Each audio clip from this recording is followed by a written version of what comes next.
Hello, my name is Amina and I'm your decision-making specialist. And you know what happened today? Two of my clients texted me and one called, all three of them, and they don't know each other. All three of them told me the same thing. They said, Amina, I've got this to do and that to do and this, and then I've added that and somebody else wanted that. And then the kids needed this, and I got this one company that called, and there's a vendor, and there's a supply person, and this happened, and this happened. I'm overwhelmed, and I don't know what to do, and I'm just hoping I can make it through the day. And so I thought maybe this might be a day that was happening to you. I'm raising my hand because I know it happens to me. And so this is what I offered them that I want to offer you. Long time ago, there was a lovely lady that I met. She was about 75 when I met her, dressed beautifully, lovely nails, played the piano. She was such a gracious woman, and I always wondered what were some of her secrets. And she used to work in a store where she dealt with a lot of customers, and many of them were not as friendly as we would like. And I asked her, how did she manage that? How did she manage not to get overwhelmed and just want to throw up her hands and walk away? And she said, well, honestly, sometimes I did want to just walk away. And this is what I learned to do, and this is what I want to offer for you to notice.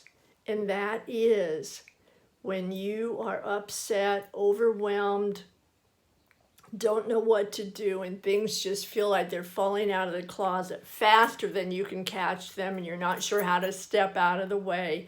I want you to take notice of something, your shoulders, because I am willing to bet without any hesitation at all that your shoulders are up here, just crowded around your neck and snuggling up to your ears, and you're holding your breath. So here we are,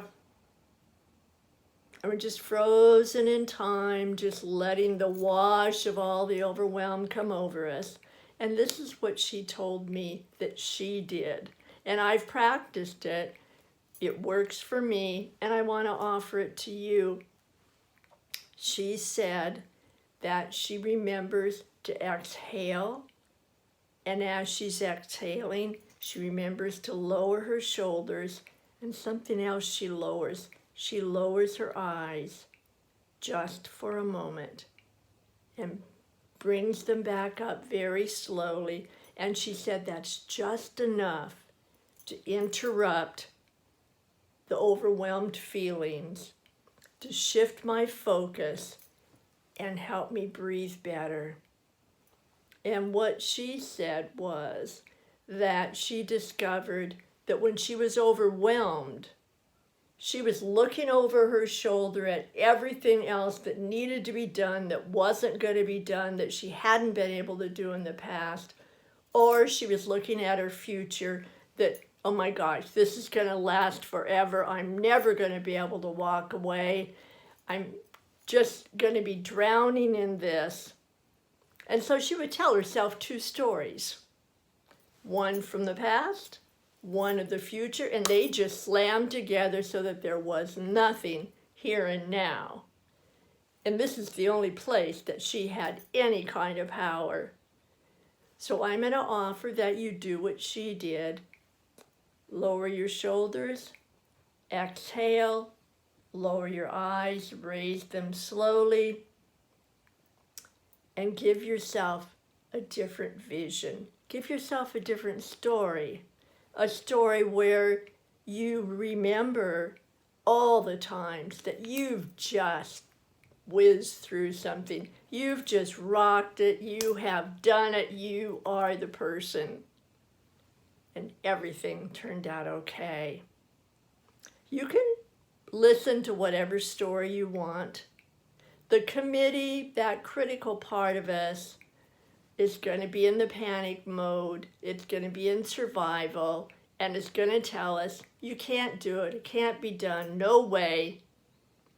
I want you to remember a little part of you that has been able to do it, that took each thing one little breath, one little step at a time, and you reversed that story, and you proved that you are someone that can slow down, look at things in a smaller way. Remember the funnel?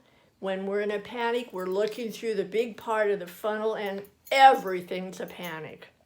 If we just slow down, and while we're lowering our eyes and exhaling, why don't we just imagine that we're looking through that small part of the funnel and we're noticing, oh, all I have to do with that customer is just take a minute and listen. All I have to do with the vendor is to listen to what their problem is and then tell them that you've thought of that and this is the answer. Listen to what somebody else wants and either tell them how to do it, tell them you'll do it, or tell them, let me think about that.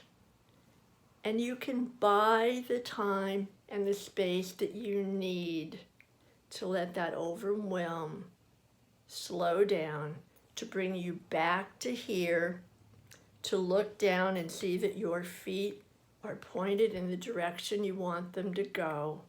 And then you are in charge of writing the story. Oh my gosh, it was a horrendous day. And you know what? I made it. I did it. And I liked the way I did it. So you're free to write your story because that's part of your life. I don't mean that everything's going to be perfect and you won't have any things that happen. I just mean that if we work from our inside out, lower our shoulders, exhale, lower our eyes and come up with a different view, that will help us out. It helps me, it helped her, and I'm hoping that it helps my clients because I've told that story before and it has helped them. It's yours. If today is an overwhelming day for you, try it. If it's not, add that to your appreciation that this is a good day. And if any day turns out to be overwhelming, guess what? You've got a tool in your toolbox so that you are writing your story, the one you want to tell, and adding it to a life that you really want to live, that doesn't have to be perfect. And it does turn out to be one where you always are your very best. Thanks for coming. I hope that helped you out. Take care. Come back. I will look forward to seeing you again. Bye for now.